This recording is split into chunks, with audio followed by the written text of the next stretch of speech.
Welcome back to study with Tiwari channel. तो जैसा कि आपको थंबनेल से पता चल गया होगा कि हम किस टॉपिक पर इस क्लास में डिस्कशन करने वाले हैं। तो इस क्लास में मैं आपको बताऊंगी जो आरपीएससी के द्वारा फर्स्ट ग्रेड हिंदी का जो पेपर हुआ था उसका सॉल्यूशन देखने। सिर्फ सॉल्यूशन नहीं, इसमें मैं आपको बताऊंगी कि आप कॉमन सेंस से भी क्वेश्चन को कैसे निकाल सकते हो, क्योंकि आपको पता है हर पेपर में ऐसा होता है। जिस प्रकार से मैं आपको बताना चाहूँगी, इसमें ज्ञापन इससे संबंधित 3-4 क्वेश्चन आए थे, विज्ञप्ति, अधिसूचना, तो ये एक दूसरे से संबंधित थे। उनको आप आसानी से हल कर सकते हो एक दूसरे के क्वेश्चन को देख करके। तो इसमें देखते हैं,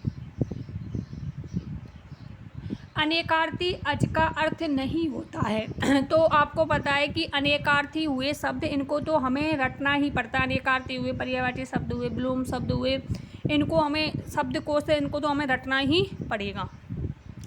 एक क्वेश्चन मेरा गलत हुआ था। अनेकार्थी अज का अर्थ नहीं होता है, तो विष्णु भी होता है, मेढ़ा भी होता है, शिव भी होता है, लेकिन घोड़ा नहीं होता। तो विकल्प होगा 4 नंबर। दूसरा क्वेश्चन, निम्न में से किसे राजपत्र में प्रकाशित किया जाता है। तो जो दूसरे नंबर का क्वेश्चन है ना, अगली नेक्स्ट वीडियो में हम देखेंगे। 16वां जो क्वेश्चन है ना, दूसरे क्वेश्चन का आंसर 16वें क्वेश्चन में दे रखा है, यदि आप अच्छे से पढ़ोगे तो। क्योंकि दूसरे क्वेश्चन 16वें क्वेश्चन में उसमें लिख रखा है राजपत्रित अधिसूचना।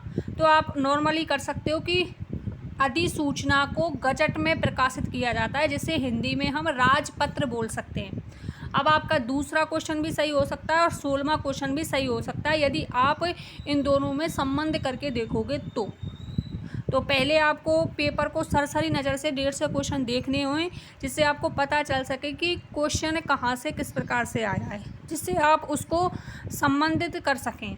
तो दूसरे क्वेश्चन का जो आंसर है ना, वो 16वें क्वेश्चन में दे रखा है, तो आप उससे भी इसको हल कर सकते थे। तो निम्न में से किसे राजपत्र में प्रकाशित किया जाता है, वो होती है अधिसूचना, जिसको इंग्लिश में बोलते हैं नोटिफिकेशन, गजट नोटिफिकेशन। ओके। किस विकल्प में असंगत विलोम शब्द है। तो ये मेरा ही पेपर है, आप देख सकते हैं प्रत्येक क्वेश्चन में मैंने गोला किया हुआ है कि क्वेश्चन में पूछा क्या जा रहा है। तो क्वेश्चन में पूछा जा रहा है किस विकल्प में असंगत, तो आप देख सकते हैं इसमें गोला कड़ा हुआ है, असंगत विलोम शब्द है। तो आप बताइए कौन सा होगा इसमें। सुकर का दुष्कर, बिल्कुल सही है। सु माने अच्छा और दुष् माने बुरा होता है। तो इस प्रकार से मैच करके देखें आप, क्योंकि विलोम शब्द में यदि उपसर्ग दे रखा है आगे, तो पीछे जो विलोम शब्द होगा उसमें भी उपसर्गी होगा। यदि आगे का विलोम शब्द फारसी भाषा का है, तो पीछे का विलोम शब्द भी फारसी भाषा का होगा। तो ये संबंधित करते हुए आपको पढ़ना है। ग्रस्त का मुक्त होगा, ये बिल्कुल सही है। ग्रस्तित आदमी और एक मुक्त आदमी। यथार्थ का होगा कल्पित, यथार्थ मतलब वास्तविकता और कल्पित मतलब कल्पना में जीना, ये बिल्कुल सही है। अमर का अजर नहीं होता, क्योंकि अमर और अजर ये तो दोनों समानार्थी शब्द हो गए। आपको पता है अमर का होता है मत्स्य, तो ये गलत है इसमें। नेक्स्ट क्वेश्चन, ज्ञापन के संदर्भ में इनमें से कौन सा कथन असंगत है। अब देखो इसमें भी मैंने गोला किया हुआ है, इसमें पूछा है असंगत। यदि आप पेपर में एग्ज़ाम हॉल में यदि पेपर दे रहे हो और या आपने इस प्रकार से गोले नहीं किए, तो 1-2 क्वेश्चन ऐसे होंगे जिनके आंसर आप गलत कर सकते हो। तो क्वेश्चन को बारीकी से पढ़ें कि क्या पूछा जा रहा है और किस प्रकार से इसके ऑप्शन हैं, हमें किस प्रकार से आंसर निकालना है। तो बहुत से क्वेश्चन होते हैं जिन्हें हम कॉमन सेंस के माध्यम से भी कर सकते हैं। तो देखिए ऐसा ही क्वेश्चन ये है, हालांकि दिखने में बड़ा है लेकिन बहुत ही नॉर्मल क्वेश्चन है। ज्ञापन के संदर्भ में इनमें से कौन सा कथन असंगत पूछा है, कहने का मतलब है 3 विकल्प इसमें संगत हैं और 1 विकल्प कैसा है, असंगत। ज्ञापन को आपको पता है अंग्रेजी शब्द होता है मेमोरेंडम। मेमोरेंडम का हिंदी समानार्थी शब्द क्या होगा, ज्ञापन। क्योंकि फर्स्ट ग्रेड के फर्स्ट पेपर में ये पूछा गया है प्रशासनिक शब्दावली में कि ज्ञापन को इंग्लिश में क्या कहते हैं, तो मेमोरेंडम। ज्ञापन के संदर्भ में इनमें से कौन सा कथन असंगत है। सरकारी पत्राचार में अपने समकक्ष तथा अधीनस्थ कर्मचारियों को सामान्य संदेश प्रेषण के लिए दिया गया पत्र ज्ञापन कहलाता है। बिल्कुल सही है। ज्ञापन अन्य पुरुष शैली में लिखा जाता है। बिल्कुल सही है। ज्ञापन में ना तो अभिवादन होता है और ना ही अंत में प्रशंसा वाक्य होता है। बिल्कुल सही है। लेकिन ये क्वेश्चन मेरा गलत हुआ क्योंकि मैंने फर्स्ट ग्रेड की तैयारी नहीं की थी, अभी कर रही हूँ। ज्ञापन में प्रेषिती का नाम पता पत्र के ऊपर दाईं तरफ लिखा जाता है, ये गलत है। ज्ञापन में जो प्रेषिती होता है, प्राप्तकर्ता होता है, उसका जो नाम है, जो पता है, पत्र के बाईं ओर लिखा जाता है, ना कि दाईं ओर। तो आप देख सकते हैं मामूली सी मिस्टेक थी इसमें, दाईं की जगह आपको दा की जगह आपको बा करना था, बाईं ओर। तो सही आंसर कौन सा होगा? फोर्थ विकल्प। नेक्स्ट, ग्रामर तो टोटल ही सही थी मेरी। किस विकल्प के सभी शब्द स्वर संधि के हैं? तो क्वेश्चन को ध्यान से पढ़ें। सभी पूछ रहा है, सभी पर फोकस करें, और स्वर संधि। तो एक एक विकल्प में आप ऑप्शन को काट देते, जिस प्रकार से मैंने काटे हुए, मेरा ही पेपर है इसमें मैंने इस प्रकार से हल किए थे। अब आपको पता, उत्थान का और उल्लास को तो आपको पता ही होगा कि ये दोनों व्यंजन संधि के उदाहरण हैं, ना कि स्वर संधि के उदाहरण।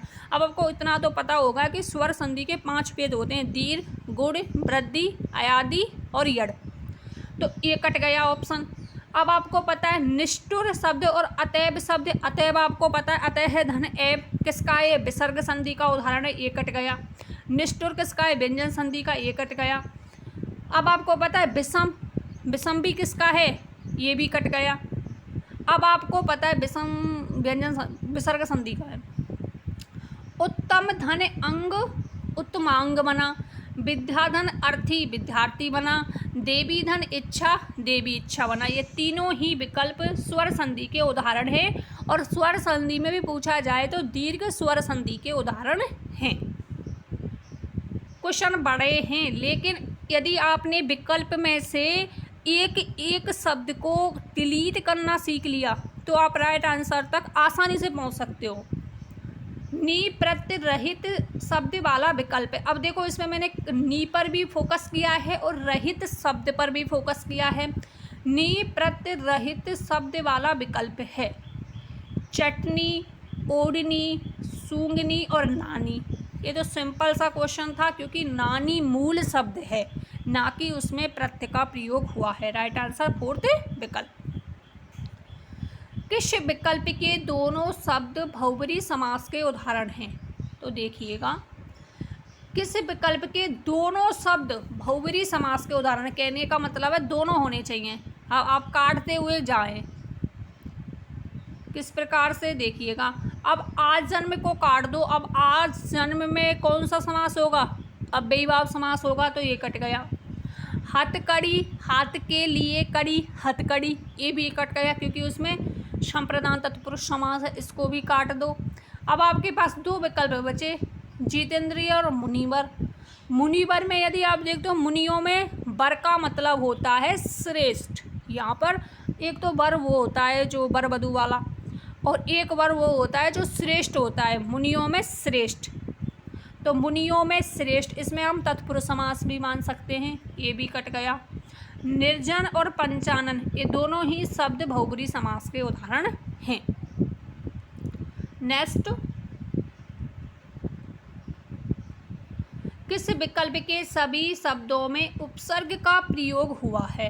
तो आप देख सकते हैं मैंने क्वेश्चन पर किस शब्द पर फोकस किया है, एक तो सभी पर फोकस किया है और एक उपसर्ग पर।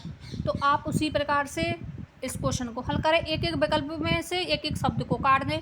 अब आपको पता है कि क्षमा छम, क्षमा छम, इसमें कोई भी उपसर्ग नहीं है। क्षमा कोई उपसर्ग होता है ना? नहीं होता, तो ये कट गया। व्याकुल में भी उपसर्ग है, विवाद में भी उपसर्ग है, लेकिन विदुर में बी धन धुर, क्योंकि आपको पता है कि उपसर्ग और मूल शब्द यदि हम उनके टुकड़े करते हैं, टुकड़े करने पर भी सार्थक शब्द निकलने चाहिए, ना कि सार्थक नहीं हो वो नहीं होने चाहिए, सार्थक होने चाहिए। विदुर, विदुर तो मूल शब्द है, तो ये भी कट गया क्योंकि विदुर मूल शब्द है, तो इसमें उपसर्ग का प्रयोग नहीं हुआ है। अब इसमें टालम टोल, इसमें भी कोई उपसर्ग का प्रयोग नहीं हुआ, ये भी कट गया। अब इसमें देखो पर्याप्त में परि उपसर्ग है, दुर्दिन में दुर उपसर्ग है और अभ्यागत में अभि उपसर्ग है। अभिधन आगत यड़ संधि हो गई। तो तीनों में उपसर्ग का प्रयोग हुआ है। फोर्थ विकल्प में पर्याप्त में परिधन आप्त, दुर्दन दिन, अभिधन आगत। नेक्स्ट, कोई राजकीय या गैर राजकीय संस्थान। तो गाइज इसमें फोकस करने वाला वर्ड जो है, यदि आपने शुरू की जो लाइन है ना, उनमें आपने 2 शब्दों पर फोकस कर लिया तो उसी से आपका आंसर निकल सकता है। इसमें कोई राजकीय या गैर राजकीय संस्थान अपने निर्देश, योजना, निर्णय आदि को संबंधित व्यक्तियों जनता तक पहुंचाने के लिए इनमें से किसका प्रयोग किया जाता है। तो इसमें दे रखा है कोई राजकीय। अब आपको पता है अधिसूचना में राजकीय होता है ओनली, ना कि उसमें गैर राजकीय होता है, क्योंकि इसका राजपत्र में प्रकाशित होता है। तो गैर राजकीय संस्थान का कभी भी राजपत्र में प्रकाशन नहीं होता है, तो ये कट गया। साधारण कार्यालय पत्र भी, ये भी कट गया। ज्ञापन होता ही नहीं है, ज्ञापन में भी राजकीय शब्द होता है, ये भी कट गया।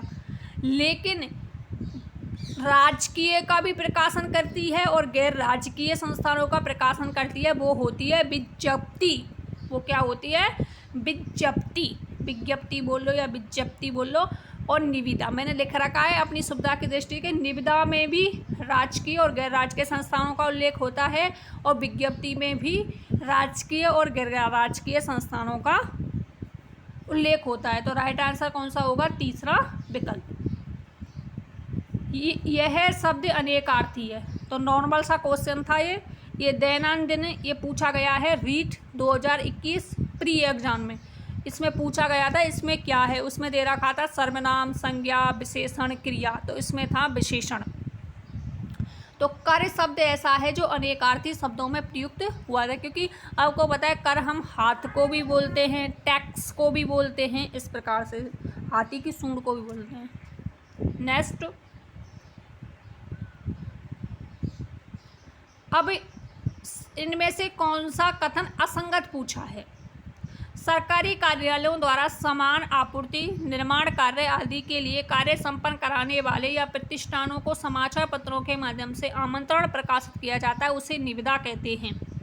सरकारी प्रतिष्ठान ही, अब गाइस मैंने अभी आपको बताया कि निविदा और विज्ञप्ति ऐसे 2 शब्द हैं जिनमें राजकीय और गैर राजकीय दोनों ही प्रकार की संस्थाएं सम्मिलित होती हैं। और इसमें क्वेश्चन को आप ध्यान से पढ़ें, विकल्प को ध्यान से पढ़ें।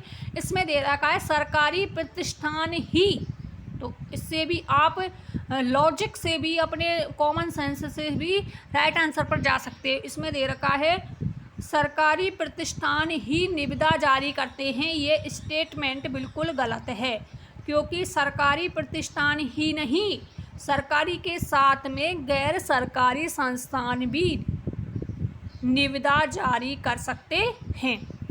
और अन्य फैक्ट क्या है इसमें? निविदा में अनुमानित राशि एवं कार्य का विवरण देना आवश्यक होता है, ये भी बिल्कुल सही है।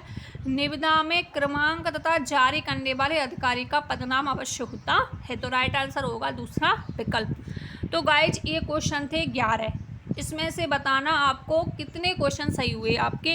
वैसे इजी क्वेश्चन थे, बस कॉमन सेंस से भी आप आंसरों को निकाल सकते हो। यदि आपका माइंड परीक्षा हॉल में बिल्कुल कूल रहता है ना, बिल्कुल कूल ठंडा रहता है, तो ही आप, नहीं तो आप सरल क्वेश्चनों को भी गलत कर सकते हो। बिल्कुल सोचने की आवश्यकता नहीं है, तसल्ली में यदि पेपर करते हैं तो सही होते हैं क्वेश्चन। तो यदि चैनल पर नए हो तो चैनल को ज़रूर सब्सक्राइब कर लें और बेल आइकन को प्रेस कर लें, जिससे आने वाले न्यू वीडियो का नोटिफिकेशन आपको मिल सके। मिलते हैं नेक्स्ट क्लास में अपने, और एक ज़रूरी महत्वपूर्ण बात है कि आप अपने साथियों के साथ इस क्लास को ज़रूर शेयर करना। मिलते हैं अगले क्वेश्चनों के साथ, तब तक आप अपना ध्यान रखिएगा।